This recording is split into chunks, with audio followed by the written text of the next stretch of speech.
Bonjour, Megillah, traité Megillah, chapitre 1, page 11a. Alors on poursuit donc dans cette série d'introductions que faisaient les rabbanim pour parler de la Megillah. Alors, Rava patachna pitra laha parashta meacha. Rava introduisait cette partie de la Megillah en faisant un commentaire du verset suivant. Alors, Birvot sadikim yismach ha'am. Uv Moshel Racha, Yehanach Ha'am. Quand les justes sont exaltés, le peuple se réjouit, mais lorsque gouverne le mauvais, le peuple gémit.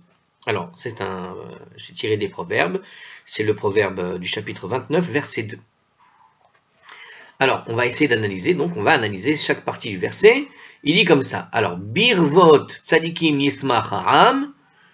On y va, donc ça c'est la Gemara qui coupe le verset comme ça. Donc, Birvot Tzadikim Yismach Ha'am. Lorsque quand les justes sont exaltés, le peuple se réjouit. Zé Mordechai ve Esther. Il s'agit de Mordechai et de Esther. Dirtiv, parce qu'il est écrit, Ve'a'ir Shushan, Tzahala ve'samecha. Parce qu'il est écrit, donc, et la ville Shushan était dans l'allégresse et la joie. Donc dans le livre d'Esther, chapitre 8, verset 15, il y a écrit ce petit passage qui dit donc la ville de Shushan était dans l'allégresse et la joie.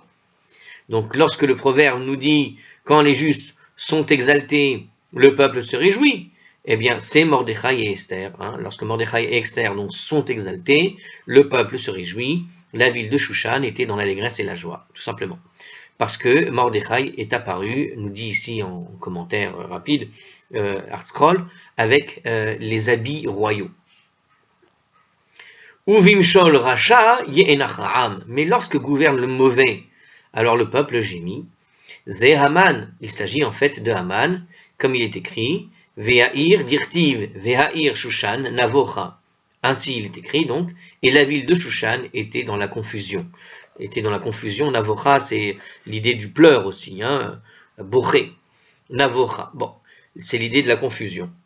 Donc c'est le chapitre 3, verset 15 de Esther. Donc après que Haman eut promulgué le décret de l'extermination des Juifs, le texte dit que la ville de Shushan était dans cette confusion, mais dans le sens un désarroi. Voilà, c'est plutôt ça la bonne traduction. Donc était dans un désarroi. Donc on a cette idée, on a ici effectivement le texte du proverbe qui semble parfaitement collé aux deux situations qui sont décrites sur la ville de Shushan en particulier dans la Megillah. Rav Matna Amar Meacha. Le Rav Matna introduisait à partir de ce commentaire suivant. Alors Rav Matna disait d'ici, donc de ce texte, Ki migoy gadol asher Elohim kerovim elav. Car qui est un grand peuple duquel Dieu est tout proche? Ça vient d'où? Alors, c'est dans le chapitre 4 du Deutéronome au verset 7, c'est dans la Torah. Alors, donc je répète, Ki migoy gadol asher lo Elohim kerovim elav.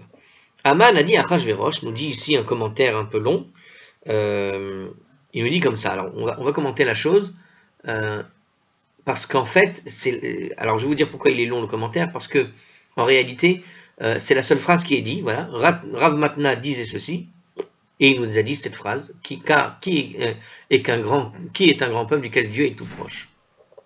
Alors, on dit, et justement, il va nous expliquer ArtScroll, on va le faire comme ça. Alors, Haman a dit à Achashverosh que Dieu avait rejeté les Juifs et les avait écartés de sa présence. Yeshno A'am Echad Mefuzar Muforad Ben A'amim Bechol Medinot Malchutecha. Il disait comme ça, la fameuse phrase. Il existe un certain peuple dispersé et disséminé parmi les nations dans toutes les provinces de ton royaume. Dans le livre d'Esther, chapitre 3, verset 8. Donc il parlait du peuple juif. Et d'une certaine manière, en disant cela, il montre que Dieu, quelque part, les a dispersés, les a rejetés, donc il n'y a pas de danger contre eux. Le verset que cite Rav Matna est destiné en fait à démentir ce propos de Haman, pour montrer en fait le caractère fallacieux. Elohim kerovim elav, bechol korenu elav. Dieu est proche de la nation juive, donc, en tout lieu où nous l'invoquons. Ça veut dire que cette phrase vient simplement dire que Dieu est toujours avec le peuple juif, même si on n'est plus en Israël, même si on est partout à droite, à gauche, parce qu'on a été exilé, expulsé d'ici ou de là, eh bien là où on va se trouver, il suffit d'appeler Dieu et Dieu sera proche de nous. Donc du coup, il nous dit comme ça, hein, le commentaire, il poursuit, c'est le Maharsha qui parle apparemment, partout où les Juifs se trouvent, ils demeurent en fait proches de Dieu, contrairement à ce qu'a dit Aman en disant, voilà la preuve quelque part que le peuple juif n'a plus l'appui de Dieu, puisqu'il a été exilé partout, un peu partout dans le monde. Eh bien, on vient le démentir ici, l'introduction de Rav Matna vient le démentir avec ce texte qui explique que Dieu en fait est proche du peuple juif là où il se trouve, quel que soit l'endroit où il se trouvera. Donc ils n'ont jamais été écartés de lui, car au fond, sa présence remplit toute la terre, nous dit le Maharsha, tout simplement. Hein. Dieu n'est pas limité à Israël, et il est partout. Le Rambam écrit, les sages ont ordonné la lecture de la Megillah, autant que lui, alors c'est comme, on cite le Rambam ici, hein. Je répète, les sages ont ordonné la lecture de la Megillah autant qu'il lui a été assigné, afin de bénir Dieu et de le louer, mais aussi afin de transmettre aux générations suivantes la véracité de la promesse qui nous a été faite dans la Torah. Qui est, à savoir, c'était une phrase qui venait après le don de la Torah, qui est un grand peuple dont Dieu est proche comme Hachem, notre Dieu, l'est de nous à chaque fois que nous l'invoquons. Donc c'est cette phrase-là qui a été donnée à ce moment-là. Apparemment, Yad HaChazaka, c'est une conclusion de la liste des mitzvot. Donc il faut aussi voir le Maharal, Orach Hadash, qui va écrire que les Juifs ont échappé à Aman grâce à l'efficacité de leur prière, et qu'au fond, c'est la prière qui permet à la présence divine de se manifester pour protéger le peuple juif.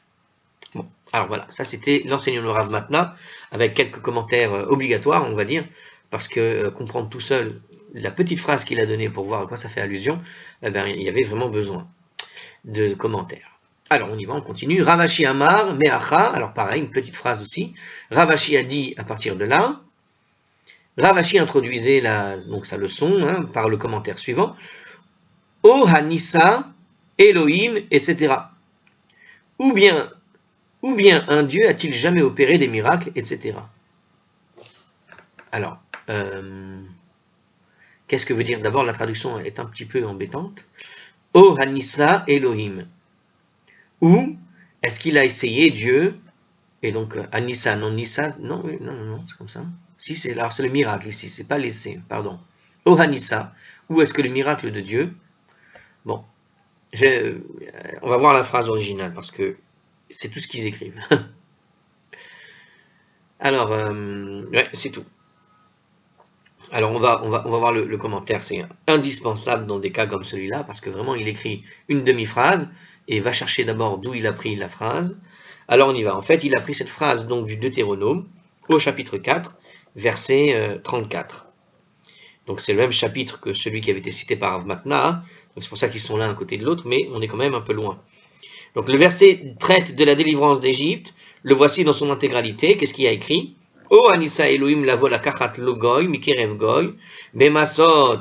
Ah oui, bah oui, très connu. באותו הטוב ומופתית ובמלחמה והחזקה וזו נטויה ומוראים גדולים ככל אשר עשה להם עד השם אלוקיכם במצרים לעיניך. Donc c'était en fait un verset qui dit là-bas, dans ce verset, il dit en fait, c'est Dieu qui prend un témoin en quelque sorte. Est-ce que tu as déjà vu un Dieu faire tout ce qu'il a fait Dieu pour faire sortir le peuple juif d'Égypte? Alors il dit comme ça. Ou un Dieu a-t-il jamais opéré des miracles en venant extraire une nation au sein d'une autre nation, avec des épreuves, des signes et des prodiges, par la guerre, d'une main forte et d'un bras étendu, et par une grande terreur, comme tout ce qu'a fait en votre faveur Hachem, votre Dieu, en Égypte, sous vos yeux? Pour dire, est-ce que tu as déjà entendu parler d'un Dieu faire ce genre de choses-là? Non, si ce n'est uniquement Dieu pour le peuple juif. Hein. Donc, qu'est-ce que vient nous apprendre ce texte-là? C'est-à-dire que la délivrance qui a été opérée au moment de la sortie d'Égypte, a été quelque chose de tellement extraordinaire que ce même Dieu qui a délivré le peuple juif, on ne peut qu'avoir confiance en lui pour nous délivrer de situations délicates comme celle qui a eu lieu par exemple avec Aman. Donc certainement c'est ce que voulait dire ici la chose. Ravashi souligne en fait un point commun entre la délivrance de Purim et la délivrance d'Égypte. Ce qui caractérise la délivrance d'Égypte, c'est qu'elle a eu lieu par les moyens mêmes que les Égyptiens ont employés contre les Juifs. C'est-à-dire que les Égyptiens avaient fait souffrir les Juifs, et à chaque coup que les Égyptiens ont apporté contre les Juifs, Dieu a reçu des coups. Les Égyptiens avaient tenté d'anéantir les Juifs en noyant par exemple tous les nouveau-nés mâles dans le fleuve du Nil, et eux-mêmes ont été anéantis et noyés dans la mer Rouge par exemple. Or, c'est un phénomène similaire qui va avoir lieu dans l'histoire de Pourim. Le jour même que Haman avait choisi pour exterminer les Juifs, a vu le contraire se produire, la victoire inouïe des Juifs sur leurs ennemis. C'est cette notion de retournement de situation, mais complète.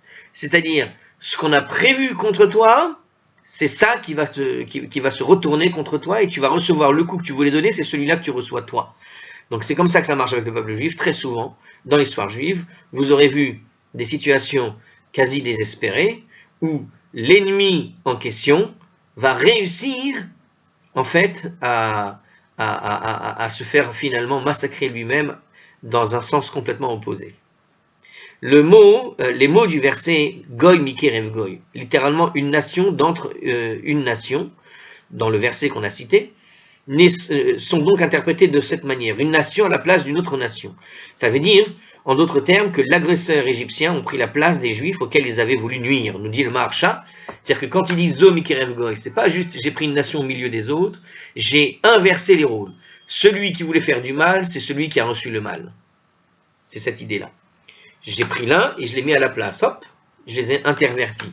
Tu voulais faire du mal, c'est toi qui reçois le mal et c'est l'autre qui va s'en tirer. On appelle ça c'est très connu, hein, c'est l'idée de la roue qui tourne, le retournement du sort, le retournement de situation complet. Hein, c'est une partie de Othello pour ceux qui connaissent. Hein, un pion qui tourne et finalement c'est toi qui gagne, quoi. Donc c'est cette idée qui est mise en valeur dans cette idée. Est-ce que Dieu n'a-t-il jamais opéré des miracles, etc. Donc c'est une comparaison des miracles avec cette idée que même depuis en Égypte, on a déjà vécu ce retournement de situation complet, mais systématique. Vous savez que dans les plaies d'Égypte, il y a une sorte de réponse à chaque fois. Moi j'ai l'impression en tout cas, je suis en train de rechercher un peu ça en ce moment, c'est où se trouve à chaque plaie une sorte de réponse à une action de l'Égypte. Chaque fois que l'Égypte agit contre les Juifs, il se reçoit un coup qui va retourner la situation à sa défaveur. Voilà.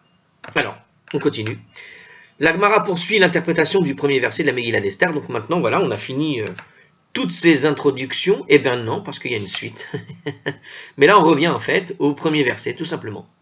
Ok, c'est juste qu'on revient au premier verset. Alors, j'ai pas compris quelque chose. Alors, c'est la suite du commentaire de la Megillah qui avait été amorcé plus tôt dans la Gemara. Donc en fait, à la page 10b, on avait commencé comme ça, et dans les prochaines pages, la Gemara va continuer à interpréter un nombre de versets extraits de la Megillah. Donc on continue dans cette idée, mais c'est juste qu'on revient sur le début de la Megillah comme on était à la page 10b. Donc on revient au sujet, quoi. On se recolle au sujet, quelque sorte, pour dire, rappelez-vous, on est en train d'étudier la Megillah.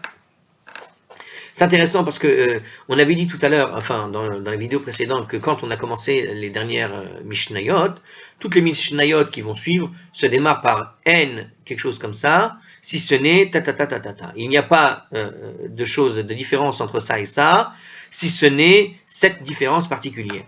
Et et ça n'a pas de sujet avec la Megillah.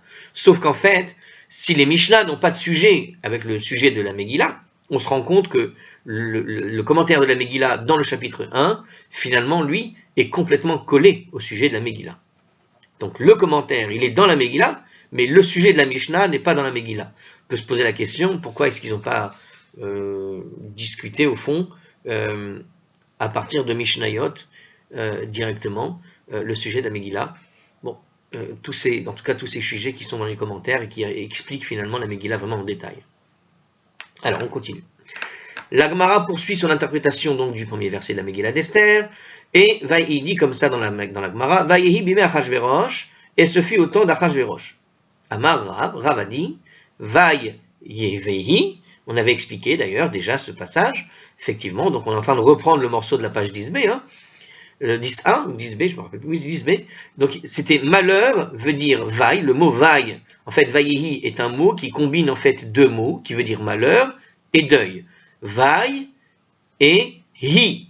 Vaille veut dire malheur, hi le deuil. Donc on a déjà vu tout ça. C'était à la page 10b, dans le passage qui correspondait à la Gemara. On a déjà expliqué tout ça en fait. Alors il nous dit ici que le gras c'est le nom d'un Rav, corrige le texte en disant que Rav Amar Mehacha Veit Makartem Sham le Oyevecha Vechule. Rav introduisait la leçon sur Esther par le verset suivant. Et vous y vendrez à vos ennemis, d'accord, etc. Et le rapport qui existe entre ce verset et le livre d'Esther est expliqué par le mot Vayehi, en fait, par la note suivante. L'explication que donne Rav du mot Vayehi n'est pas supprimée du texte, mais est citée plus loin. D'accord, non, alors c'est pas du tout ce que je viens de dire, ok. En fait, d'après le Gras, il y a effectivement une sorte d'anachronisme. Hein. Le passage semble sortir de nulle part alors qu'il était déjà à la page 10b. Mais la suite de ce texte nous dit la chose suivante. Hada dirtiv, c'est une allusion par rapport à ce qui est écrit. Veit makartem sham le'oyevecha le'avadim ve'lishfachot, etc. Et vous vendrez à vos ennemis comme esclaves et servantes, etc. Vous y vendrez à vos ennemis comme esclaves et servantes. Donc en fait, le passage, si on parle juste de la structure, avant de parler du contenu, en fait, il nous dit que on est dans, en réalité, un des passages, c'est-à-dire, comme on a fait depuis tout à l'heure, c'est-à-dire on introduit le texte à partir d'un mot de la Torah. Et donc en fait, ici, l'introduction viendrait cette fois-ci de Rav, qui a repris simplement le mot de la Torah, d'accord, et de la Megillah, en faisant cette allusion entre la Megillah et la Torah, mais pour nous expliquer le passage qui suit, en l'occurrence. C'est une allusion, d'accord, le mot, donc Vayehi, donc l'idée de malheur et de deuil, est une allusion par rapport à ce qui est écrit. Vous y vendrez à vos ennemis comme esclaves et servantes. Alors maintenant sur le passage, sur le contenu, donc on a expliqué un peu la forme, maintenant sur le contenu, le contenant. Alors Deutéronome, chapitre 28, verset 68, il s'agit ici. Ce verset est extrait du passage de la Torah qui décrit le châtiment réservé à Israël dans le cas où il n'observerait pas les commandements de Dieu. Et le verset continue. V'en connaît, mais nul n'achètera. Ça veut dire quoi, nul n'achètera? C'est une prophétie qui s'est réalisée à l'époque de Haman, lorsque ce dernier a défendu à quiconque d'acheter un juif en tant qu'esclave.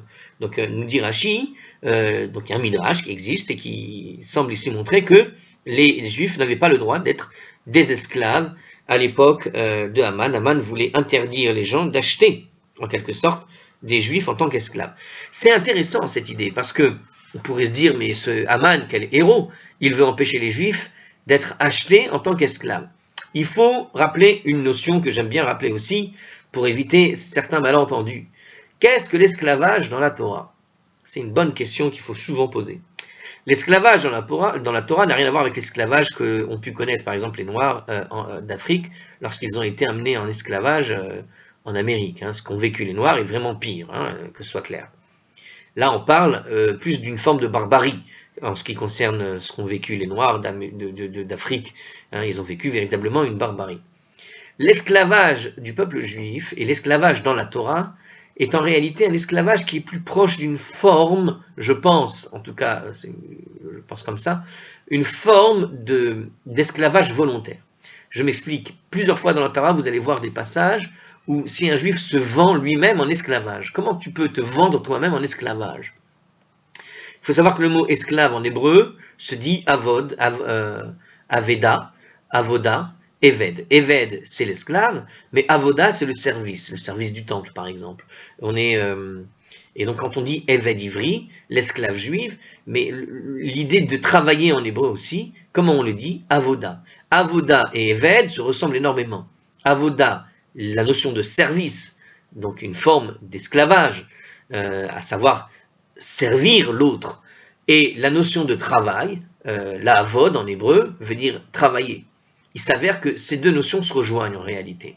Parce que dans je vous donne mon point de vue, ce que dit la Torah, quand elle parle d'un esclave, souvent il y a des règles dans l'esclavage, par exemple, qui consistent à donner une maison à l'esclave, lui donner un endroit où dormir, pour lui, sa famille par exemple, et lui donner aussi une sorte de salaire pour qu'il puisse manger.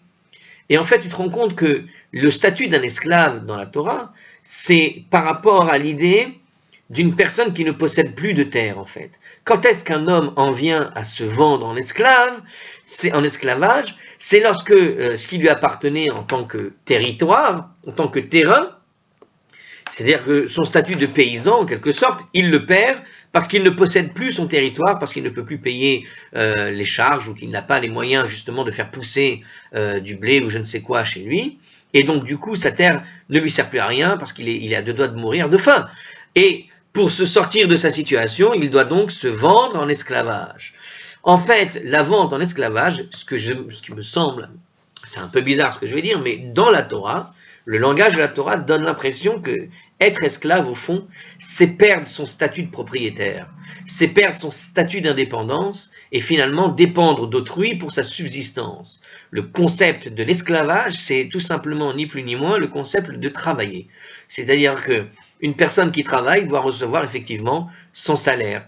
Il doit recevoir quelque chose pour avoir un endroit où dormir et manger. Et au fond, d'ailleurs, c'est intéressant parce que l'esclave ne peut pas être esclave plus de 7 années de suite. Après 7 années d'esclavage, il sort de son esclavage automatiquement. Et s'il ne veut pas, on doit lui poinçonner l'oreille pour dire, voilà, c'est ta faute parce que tu veux rester encore esclave. Mais ça veut dire quoi? C'est cette impression, vraiment, que, en fait, devenir esclave, c'est comme, en fait, signer une sorte de contrat de travail pour 7 années. Et au bout de 7 ans, tu es libéré de ton contrat. Alors évidemment, c'est un peu plus dur que ça. Mais les règles qui gèrent un peu l'esclavage donnent l'impression tout de même qu'il y a une forme, on va dire, d'esclavage qui est plus dans un sens d'être employé pour une longue durée que simplement esclave pur, comme on l'a pu les voir pour les pauvres noirs des États-Unis pendant des années là-bas. Donc ça n'est pas du tout le même registre en tout cas. C'est beaucoup plus allégé, j'ai l'impression. Ce qui reste quelque chose d'assez compliqué. Mais en général, les règles impliquent que les gens se vendent en esclaves. Pourquoi? Parce qu'ils n'ont pas de quoi subvenir à leurs besoins. Ils n'ont pas de quoi pour travailler, ils n'ont pas de terrain, de territoire. Et donc au fond, les seuls moyens d'être, j'ai envie de dire, d'avoir une assurance de subsister ou de subsistance, c'est de se proposer en tant que serviteur, donc de proposer ses services, hein, on peut le dire en français. Et proposer ses services aujourd'hui, ça veut dire travailler. Donc il y a cette un petit peu dimension. Et cette dimension se rejoint lorsqu'il y a ce qu'on appelle des contrats de travail, qu'une personne annule son contrat de travail, doit payer une certaine somme pour avoir annulé un contrat, qu'il y a un moment donné, il faut sortir du contrat de travail, puisque le contrat de travail est limité dans le temps, etc. etc. On a vraiment cette dimension, un peu l'idée, elle se rejoint dans l'esclave du juif, en tout cas dans l'esclave, dans la terminologie des mots et des règles qui sont dans la Torah. Tu as vraiment l'impression que ça se rejoint. Et tu comprends du coup la méchanceté ici de Haman. Parce que quand tu te dis ici, le texte te dit, oui, Haman a interdit aux Juifs d'être esclaves. Mais en fait, dans le contexte de l'époque, interdire d'avoir un esclave juif, ça veut dire laisser le juif crever dehors, sans possibilité de subvenir à ses besoins, même en proposant ses services à qui que ce soit. Et c'est ça ce que ça signifie en fait dans le contexte. Ok? Donc Haman ce héros, Haman ce zéro en réalité. Alors on continue, donc c'est... Donc voilà. Alors, je reprends le texte ici. Donc, on est en train d'expliquer ce mot, cette phrase. Vous vous y vendrez à vos ennemis comme esclaves et servantes. Donc, c'était une phrase du Deutéronome là-bas. Et nul n'achètera. Et donc, Rashi nous a expliqué que c'est une prophétie qui s'est réalisée avec l'époque de Haman, où personne ne pouvait donc acheter un juif en tant qu'esclave, par exemple, qui avait été donc défendu par Haman, avec la terminologie que je vous ai expliquée. Le verset suggère une double tragédie. D'une part, vous serez mis en vente comme des esclaves, puisque au fond vous avez perdu vos terrains, votre terre, etc. Vous n'avez pas le choix. Mais d'autre part, personne ne vous achètera à cette fin. On vous achètera plutôt pour vous tuer, nous dit ici le texte. Donc c'est tragédie. Alors, ce qui s'est aussi réalisé à l'époque de Haman aussi, comme j'ai expliqué un peu tout à l'heure justement, ou dans la vidéo d'avant, je ne me rappelle plus, comme l'a dit Esther au roi Achashverosh. Qu'est-ce qu'avait dit Esther au roi Achashverosh? Il avait dit Kinim karnu ani ve'ami le'ashmid la'arog abed ve'ilu la'avadim lishfachot nim karnu echerashti. Car nous avons été vendus, moi et mon peuple, et voués au carnage, à la tuerie et à l'anéantissement. Si nous avions été vendus comme esclaves et servantes, je me serais tu. C'est dans le livre d'Esther, donc chapitre 7, verset 4. Il est fait allusion là-bas à la double tragédie, dans la double expression de chagrin qui est contenue dans le mot Vayehi, c'est le malheur et le deuil, nous dit le Maharshal, donc c'est ça le rapport avec ce qu'on vient d'expliquer. Donc Rav fait la réflexion, Vayehi, c'est le Vayehi qui parle du deuil et du malheur, c'est-à-dire la double peine en quelque sorte d'être à la fois vendu comme esclave et d'être à la fois au fond tué une fois acheté. Si quelqu'un voulait acheter un juif, c'est uniquement pour le tuer et pas pour le faire travailler. Double peine. Voilà. Bon, et comme je l'ai dit tout à l'heure, cette phrase-là de Esther, c'est ce qui a défendu les Juifs, puisque ici, dans ce rôle-là, comme on avait vu dans le passage précédent, hein, un des passages, justement celui, le tout dernier qu'on avait analysé dans la vidéo précédente, c'était justement cette différence entre le roi et un homme, c'est-à-dire le roi, il a l'intérêt de garder ses esclaves vivants, puisqu'il sait qu'il en a besoin, hein, il a besoin de ses sujets pour pouvoir asseoir son autorité, alors qu'un homme simple n'a pas d'intérêt, il ne cherche pas le bien du royaume, il ne cherche que son intérêt personnel, il a cette haine contre les Juifs, Aman, et c'est là que vient le danger d'un type comme Aman, c'est-à-dire il ne va pas s'intéresser au bien du royaume, et parce qu'il ne s'y intéresse pas, ce qu'il prévoit c'est uniquement la mort, alors que le roi, lui, va tout de même tirer bénéfice de ses esclaves, voilà. Et donc il ne tue pas les Juifs, c'est déjà ça de gagner. Alors, on continue.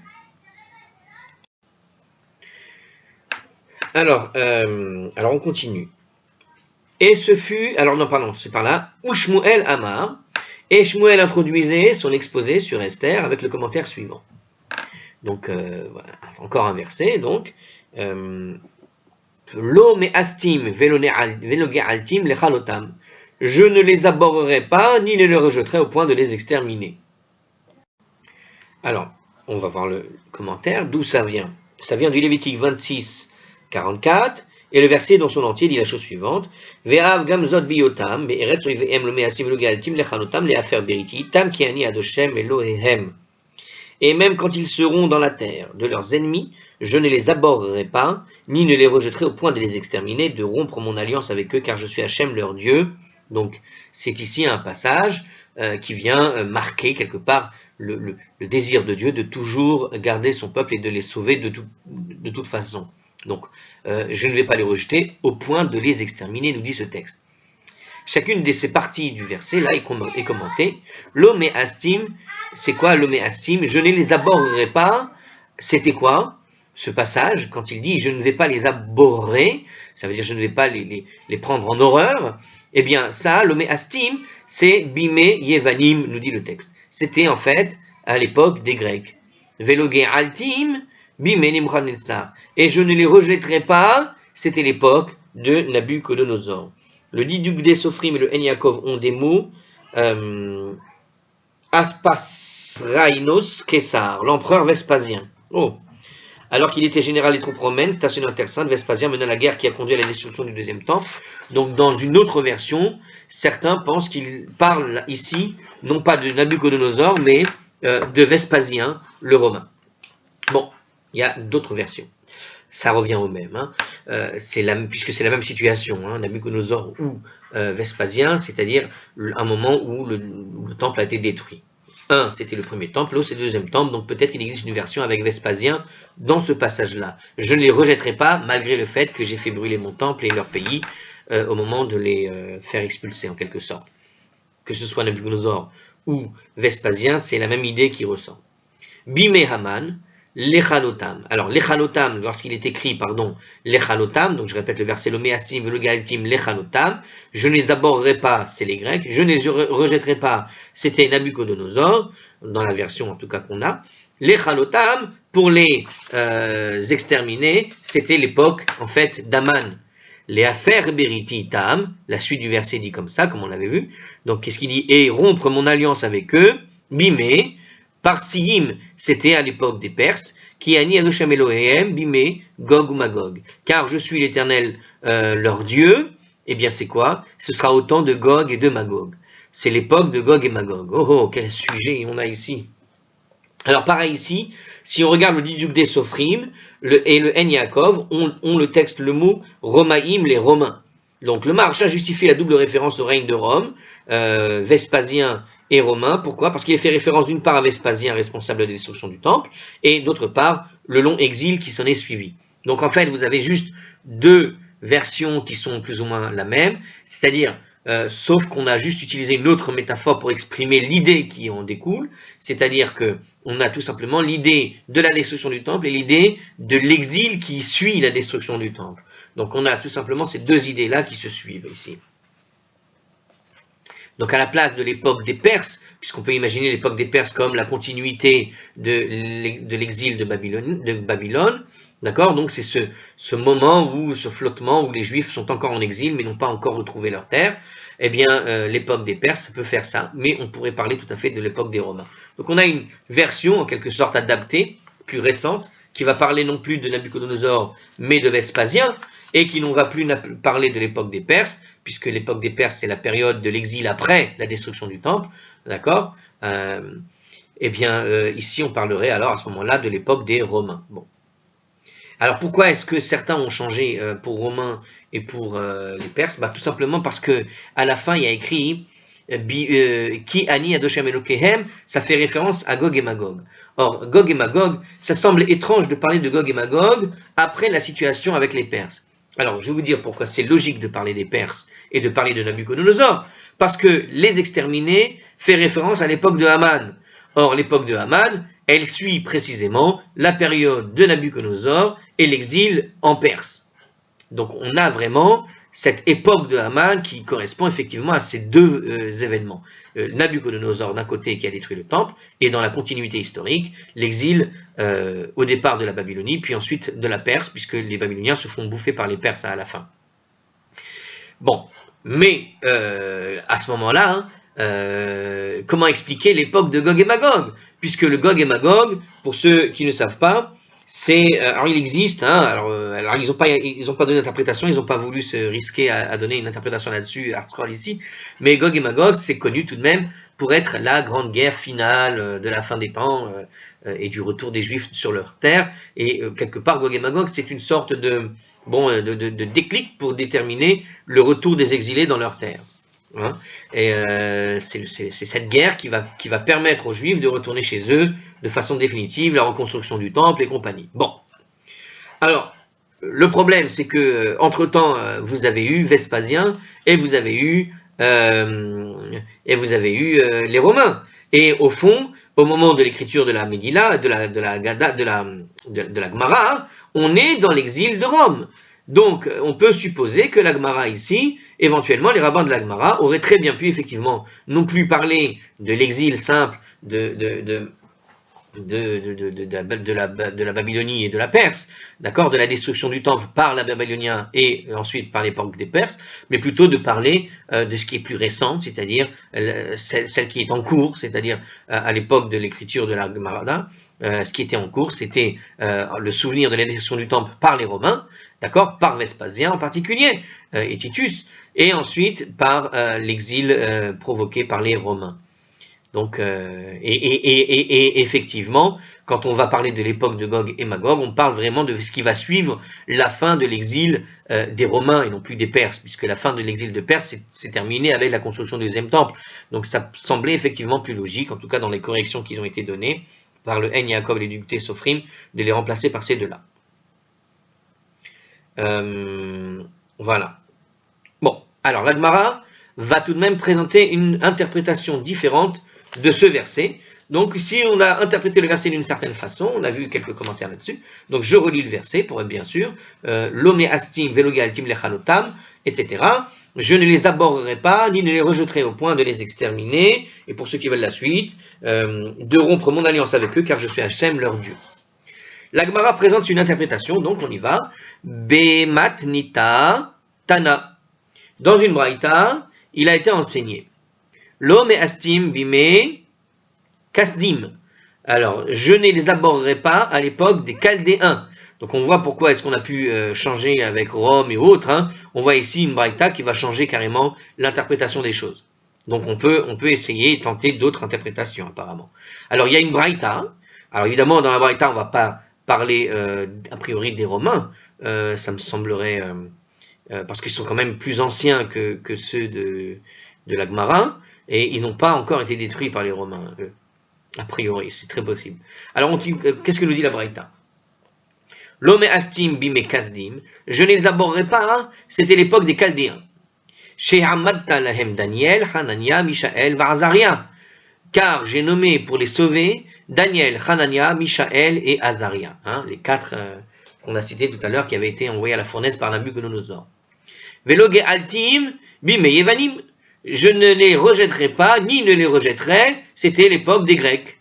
Chez Hamadti lahem Shimon Hatzadik, Vechashmona Yuvanav, ou Matitia, Cohen, Gadol, car j'ai nommé pour les sauver Simon le Juste, les Asmonéens, et ses fils, Matatia, le Cohen, Gadol. Donc en fait, on est dans l'histoire de Hanouka, mais avant l'histoire de Hanouka, il y a eu l'histoire avec Shimon HaTzadik, qui avait accueilli en quelque sorte Alexandre le Grand.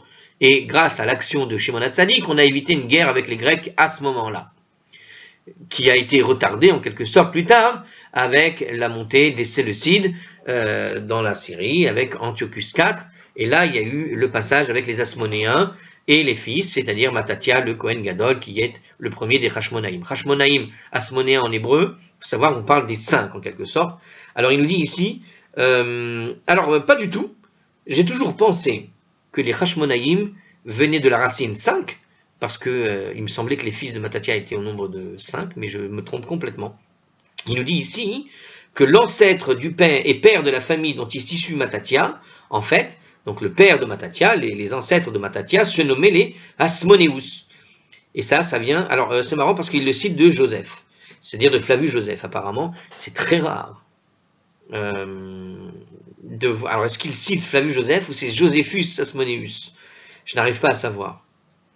Est-ce qu'il est en train de nous expliquer est-ce que ArtScroll est allé jeter un coup d'œil à ce que disait un certain Flavius Joseph? Alors, en tout cas, qui c'est Matatia, une seconde? Oui, Matityahu le Cohen. Donc, oui, mais on parle bien de Matityahu le Cohen Gadol et de ses fils. Alors, le Asmonéen, pourquoi? Parce qu'il a un ancêtre qui s'appelait Asmonéus. Bon, alors, peu importe. Il a écrit la référence Josephus, je suppose. Soit c'est la référence, soit c'est son prénom, mais je suppose qu'il fait la référence à Flavius Joseph qui a raconté en détail vraiment l'histoire de Hanouka, en tout cas de l'histoire de la famille des Asmonéens. Je rappelle qu'il n'y a pas de livre de cette période-là qui en a été tiré. Il n'y a pas de livre qui a été enregistré, en tout cas dans le canon biblique. Mais l'histoire a tout de même été racontée par le fameux Flavius Joseph. Alors il nous dit ici, donc il semblerait que d'autres membres de la famille, eux aussi, aient eux aussi adopté ce nom, tout simplement. C'est-à-dire que Asmonéus était un nom de famille, et qu'à un moment donné, ils ont adopté le nom, tout simplement. Alors je répète, je reviens sur le texte, donc on a dit que je ne les aborderai pas, c'est l'époque des Chaldéens, parce qu'il avait nommé Daniel, Hanania, Mishaël, Azaria pour les sauver. Ensuite, Veloge Altim, c'était donc je ne vais pas les rejeter, c'était l'époque des Grecs, car il avait nommé donc pour les sauver Simon le Juste, l'Asmonéen et ses fils, et Matatia le Cohen. Et enfin, les Chalotam, Bime Haman, au point de les détruire, comme on avait vu dans le verset, c'était à l'époque de Haman, Kesher Hamanati Lahem, Mordechai et Esther, puisque j'ai nommé pour les sauver Mordechai et Esther. Les Hafer Beriti, Itam, Bime, Parsiim, et rompre mon alliance avec eux, c'était l'époque des Perses. Ça semble être ce qui était au-dessus. Alors, on continue. Alors, en fait, dans le Digdouké, Sofrim et Enyakov, il change encore la chose avec les Romains ici. Bon, alors dans ce cas, on continue. Dorot, car j'ai nommé pour les sauver les érudits de l'école de Rabbi, ainsi que les sages des générations successives. Ah, et c'est pour ça que le Digdouké Sofrim, il corrige avec le texte, au lieu de mettre les Perses, il va y mettre, lui, les Romains, parce qu'après tout d'abord, les Romains viennent après les Grecs, première chose.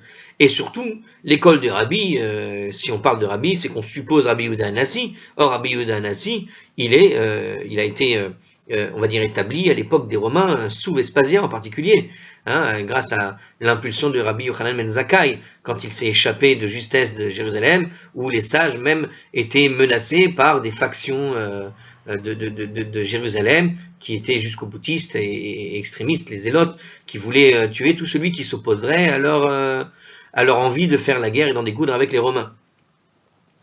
Bref, en tout cas, il a nommé pour sauver les érudits, parce qu'il a nommé pour sauver les érudits de l'école de Rabbi, ainsi que les sages générations successives. Qui ani Adoshem Elohem, les Hatid Lavo. Et car je suis Hachem, leur Dieu, pour le temps futur. She'en kol uma velashon yechola lishlot bahem. Car nulle nation ni peuple ne pourra dominer les Juifs. Et voilà. Littéralement, ici, nulle nation ni peuple, en réalité, nulle nation ni langue ne pourra dominer les Juifs, c'est-à-dire qu'il n'y a aucune langue qui va supplanter l'hébreu en quelque sorte, ou plutôt le peuple, c'est-à-dire que le peuple juif gardera, on va dire, son dialecte. Alors il l'a souvent perdu et est revenu, mais bon, aujourd'hui il a le sien, effectivement, ne pourra dominer les Juifs. Qu'est-ce que ça veut dire ici? Lorsque la délivrance est l'œuvre de Dieu lui-même, et non celle d'un agent intermédiaire, elle est finale et complète, et nulle nation n'en est à mesure de s'y opposer, nous dit le Maharsha. C'est-à-dire que lorsque Dieu va décider de délivrer les Juifs aussi, eh bien l'ONU ou qui que ce soit ne pourra rien faire contre ça. C'est comme ça, c'est la vie. Va falloir accepter un jour que les Juifs sont chez eux, malades. On ne peut rien faire. C'est la vie. On prend sur soi et on fait la paix, mes chers amis. Alors, on continue. Rabbi Lévi Amar Meacha. Rabbi Lévi, lui, alors on continue dans les listes. Hein. Alors là, on a donné juste une interprétation de la Braïta de comment il a interprété le verset qu'on a donné précédemment. Alors, on continue avec un autre verset, un autre rabbin qui introduisait son texte. Rabbi Lévi introduisait, Rabbi Lévi Amar Meacha, il introduisait à partir de cela. Ve'im lotorishu et yoshevi haaretz. Et si vous ne chassez pas les habitants de la terre. Alors, il y a écrit là-bas, dans le livre des Nombres, chapitre 33, verset 55, et voici le verset dans son entier. Ve'im lotorishu et yoshevi haaretz mipenechem ve'aya asher totiru mehem lesikim be'anechem ve'litzninim betzidechem ve'tzaruretchem al haaretz asher atem yoshovim ba. Il dit comme ça, si vous ne les chassez pas devant vous, les habitants de la terre. C'était lorsque Dieu parle pour préparer la conquête de la terre d'Israël. Il adviendra que ceux que vous aurez épargnés seront des pieux dans vos yeux et des épines à vos flancs, et ils vous harcèleront sur la terre où vous habitez.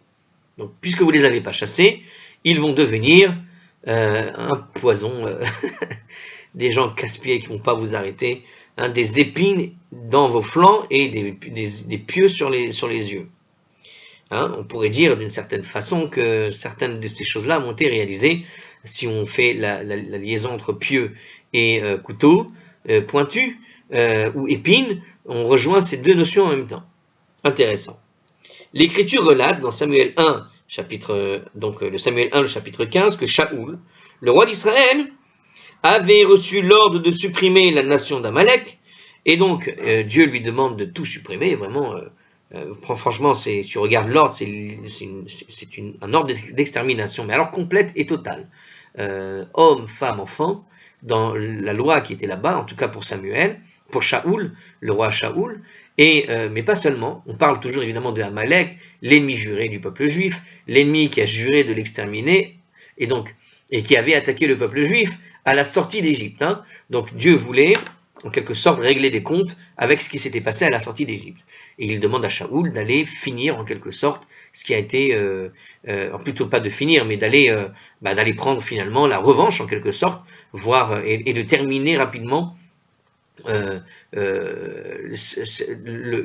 guerre contre Amalek, puisque Amalek avait attaqué les Juifs, et alors ils n'avaient pas gagné, mais ils se sont retranchés chez eux. Et là, comme Shaoul maintenant était à la tête, on va dire, d'armée, et que le peuple juif s'était bien installé, il fallait en quelque sorte repartir à la guerre contre Amalek et ne pas laisser passer finalement ce qui s'était produit à la sortie d'Égypte. D'accord, Dieu est en colère contre Amalek à un point inimaginable. Et il demande à Shaoul d'aller exterminer. Alors il lui demande, mais un ordre, je répète, d'extermination totale, hommes, femmes, enfants, mais pas que, animaux, vêtements, villes, maisons, enfin, tout détruire. Et qu'est-ce que va faire Shaoul? Il va faillir à cet ordre, il ne va pas exterminer les Amalécites, il va avoir pitié de ci, de ça, il va récupérer les animaux, et il va même proposer de les mettre en sacrifice, et lorsque le prophète va venir le voir, il lui dit, mais tu te moques de Dieu ou quoi? il t'a demandé de tout détruire et tu viens lui offrir en sacrifice tu viens lui offrir en sacrifice les animaux qu'il t'a dit qu'il a en abomination. C'est comme Dieu qui te dit de ne pas manger le porc et tu dis bon ben je vais lui offrir un porc à Dieu en sacrifice puisque maintenant j'ai décidé de le manger. Alors le type il croit qu'il fait bien mais voilà, c'est ce qui va faire perdre à Shaoul la royauté. C'est cette compassion, alors justement, ce que nous explique Rachi, la compassion malvenue qu'il a eue contre les Amalécites, cette compassion, sur le moment de la guerre qu'il a eue avec les Amalécites, il a dit, bon finalement je vais les laisser, je vais en laisser quelques-uns, ça se fait pas d'exterminer tout le monde, etc. Il a bien raison, mais pas Amalek, parce que Amalek est un peuple qui n'a qu'une seule ambition, combattre Dieu, et combattre le peuple juif, comme on a expliqué, et combattre le peuple juif, qui est une sorte de représentation, une sorte de preuve vivante de Dieu sur terre. Cette preuve vivante, Amalek veut l'exterminer. Il a comme mission qu'il s'est donnée, Amalek, de se venger. Juste, si vous voulez savoir d'où vient la haine d'Amalek, il y a une petite anecdote qu'on peut raconter sur l'origine d'Amalek. Vous savez qu'Amalek est le fils, en fait, de Éliphaz. Mais il est pas seulement le fils de Éliphaz. Il est le fils de Éliphaz. Éliphaz, pardon, on va préciser tout de même. Éliphaz est le fils de... et c'est l'un des fils de Phasaël. D'accord? C'est... alors, est-ce que je confonds? Je suis en train de confondre Éliphaz et Phasaël. Alors, c'est le fils de Phasaël, pardon. Amalek est l'un des fils, et le fils de Phasaël. Phasaël ou Éliphaz. Bon, évidemment, vous voyez, les deux noms se ressemblent, et comme je suis un peu dyslexique, l'un est un petit peu l'opposé de l'autre, je ne sais plus c'est lequel des deux, faudra vérifier. En tout cas, il est le fils du premier-né de Esav, ça c'est sûr et certain, et je crois que c'est Phasaël. Non, je ne sais plus. En tout cas,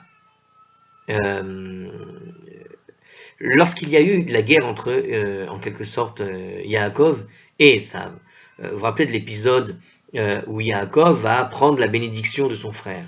Eh bien, Esav est décidé à tuer son frère à ce moment-là, parce qu'il est en colère, il est jaloux, et il veut tuer Yaakov. Quand Yaakov va aller, en quelque sorte, sous l'ordre de ses parents, s'enfuir chez Lavan pour y trouver une femme, on dit qu'il va partir avec toutes ses richesses.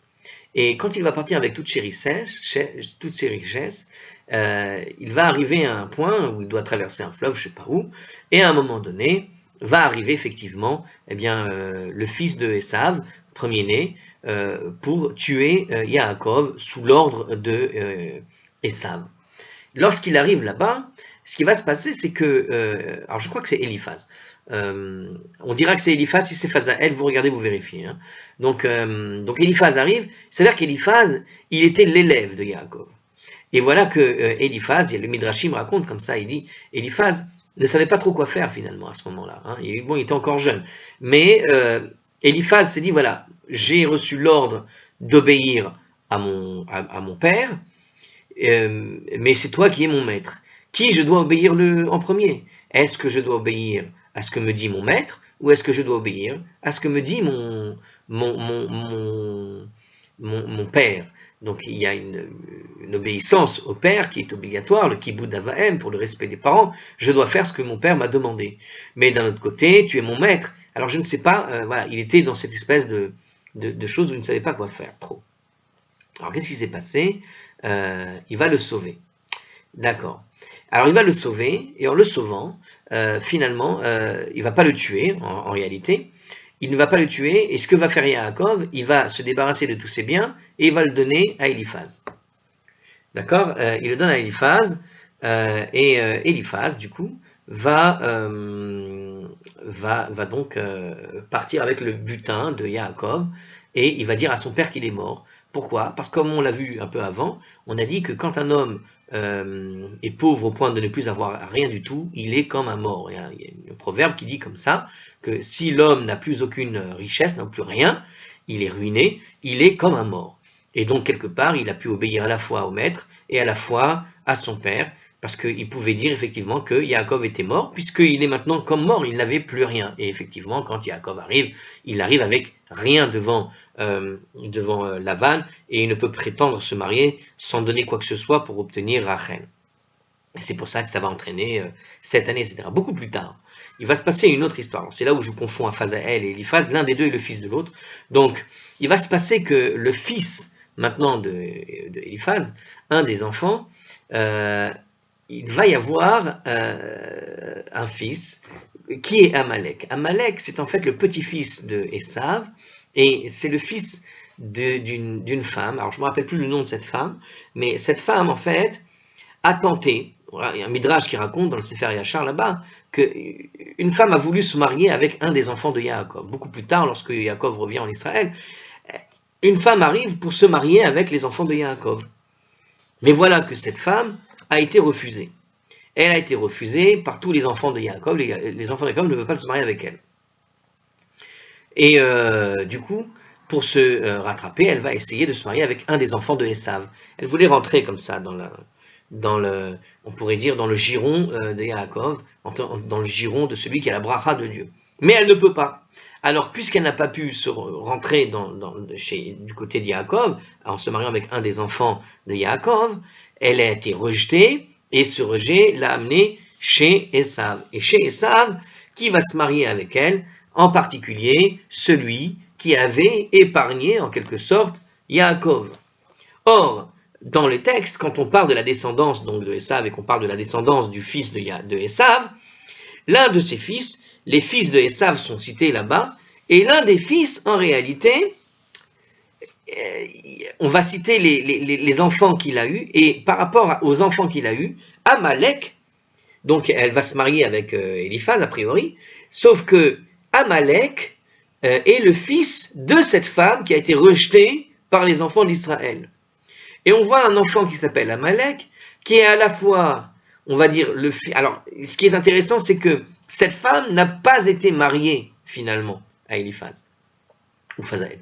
Elle n'a pas été mariée. Ça veut dire quoi? Elle est restée concubine. C'est-à-dire qu'elle n'a jamais pu obtenir un statut de femme officielle, en quelque sorte. Elle est appelée dans la Torah comme étant concubine. Et Amalek est appelé comme le fils de la concubine. C'est-à-dire que tous les autres fils sont les enfants légitimes ou petits-enfants légitimes de Esav, mais elle restera concubine et pas mariée officielle. Ça veut dire que voilà un enfant qui s'appelle Amalek, qui est l'enfant d'une femme qui n'a jamais été acceptée, qui a été rejetée par Israël, et qui en plus est le fils de qui? Le fils de quelqu'un qui a épargné Yaakov. Donc d'une certaine manière, dans l'esprit de Amalek, dès le départ, à la naissance, vous avez une situation qui est la suivante. Vous avez un enfant qui va naître avec cet état d'esprit qu'il est à la fois le fils de celui qui est une sorte de, qui est celui qui a épargné Yaakov. Il est le fils de celui qui a épargné Yaakov, Israël. Et les enfants de ce Yaakov-là, aucun d'entre eux n'a voulu se marier avec sa mère à l'époque. Il y a une haine qui est énorme dans le cœur de cet enfant-là, contre le peuple juif, de fait à la fois qui se sent comme une sorte de garant de la vie du peuple juif, au sens que, puisque leur père a épargné Yaakov d'un côté, donc quelque part, la vie d'Israël est dans sa main. Et de l'autre côté, vous avez l'idée qu'il est le fils de cette femme qui est rejetée par Israël, ceux-là même qui ont été épargnés par son père. Eh bien, d'une certaine manière, pour lui, dans son esprit malade, quelque part, est née cette idée, d'une certaine façon, que la vie du peuple juif, elle est dans sa main. Et l'existence du peuple juif est dans sa main. Et puisqu'il y a cette haine qui a grandi, et que de son point de vue, il a tous les droits sur le peuple juif, une forme de droit comme ça, historique, de la vie, que sa vie est dans sa main, au peuple juif, mêlé à la haine, vous avez un ennemi juré pour toujours, quoi, en quelque sorte. Une espèce d'ennemi juré qui ne peut pas supporter le peuple juif. Mais c'est pas pour ça que Dieu demande de l'exterminer, celui-là. Parce que celui-là, il est né, il a fait sa vie, il a grandi, mais par contre, les descendants ont attaqué le peuple juif à la sortie d'Égypte, comme j'avais expliqué, c'est-à-dire à un moment donné où Dieu avait vraiment préparé l'arrivée d'Israël l'arrivée du peuple d'Israël dans la terre de Canaan, et avec un tel aura qu'ils étaient prêts à l'accueillir de manière éclatante, sans aucune bataille. Normalement, il n'y aurait pas dû avoir de guerre dans le plan divin. Avec tout ce qui s'est passé, il n'y avait pas de guerre à supposer contre aucun des peuples d'Israël, de la terre de Canaan. Normalement, ils auraient dû simplement laisser la place, tout simplement. Mais qu'est-ce qu'a fait Amalek? Je rappelle, il a attaqué le peuple juif en disant aux autres, regardez, on peut les attaquer, il n'y a pas de problème. Donc, l'écriture relate que Shaoul a laissé en vie justement des gens comme ça, il les a donc épargnés. Imaginez la haine de ces Amalécites avec tout ce passif qu'il y a. Eh bien, en fait, nous dit ce texte, quand on dit dans le texte que si vous ne chassez pas les habitants, vous allez avoir des épines, etc., etc. Voilà, ils n'ont pas chassé Amalek, ils n'ont pas exterminé. Et maintenant, qu'est-ce qu'il y a eu? Israël fut puni à l'époque de Haman, nous dit Rashi. C'est-à-dire que d'une bienveillance qui semble normale devant Amalek, eh bien, est né quoi? L'ennemi juré des Juifs. Et aujourd'hui encore, on souffre de cet ennemi juré, une épine devant vos yeux et dans les flancs. Shaoul avait épargné Agag, nous dit ici le texte, le roi d'Amalek, et bien que le prophète Samuel avait mis à mort Agag, peu après, il a eu le temps de concevoir un enfant, et plus tard, il est descendu à Aman. Bon, il y avait eu d'autres problèmes, on va raconter tout ça apparemment un peu plus tard. Bon, j'ai pris un peu d'avance, c'est pas grave, parce qu'il y a tellement de choses à dire sur ces histoires-là. Tellement, tellement. Ok. Alors, à la prochaine, Rabbi Chia introduisit, c'est pour la prochaine.